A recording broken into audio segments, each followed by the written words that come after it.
আমরা আর কাদা ছড়াছড়ি করতে চাই না। রাজি আছেন সবাই? এখন আমরা যদি ঐক্য নষ্ট করি, আমাদের কি কি সমস্যা, কি ক্ষতি, কি কুফল? অনৈক্যের কুফল কি? কয়েকটা কুফলের কথা বলে শেষ করব। প্রিয় ভাইরা, what are the drawbacks and disadvantages of division, social and political division in the society? Disunity.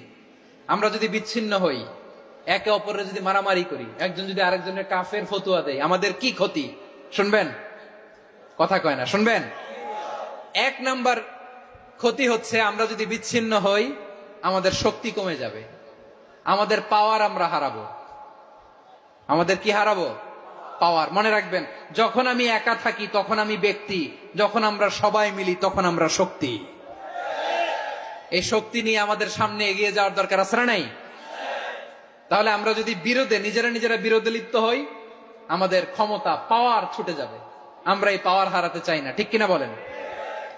রব্বুল আলামিন ঠিক তাই বললেন। রব্বুল আলামিন বললেন, খবরদার, ওয়াতিউল্লাহ ওয়া রাসূলাহু ওয়া লা তানাযাউ ফাতাফশালু ওয়া তাযহাবা রিহুকুম ওয়াসবিরু ইন্নাল্লাহা মা'আস সাবিরিন। আল্লাহর আনুগত্য করো, নবীর আনুগত্য করো, কিন্তু খবরদার নিজেরা বিরোধে লিপ্ত হয়ো না, নিজেরা মারামারি করো না, তাহলে তোমাদের শক্তি কমায় দিবে কে? ফাতাফশালু, তোমরা সাহস হারাবা, ওয়া তাযহাবা রিহুকুম, তোমাদের শক্তি কমে যাবে, পাওয়ার কমে যাবে।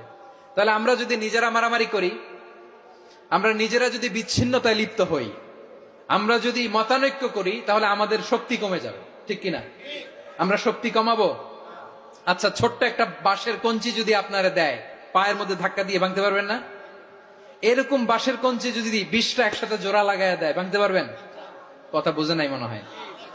চিকন একটা বাঁশের কঞ্চি দিলে ভাঙা যাবে না? এরকম চিকনই 20টা বাঁশের কঞ্চি একসাথে লাগাই দিলে ভাঙতে পারবেন? কারণ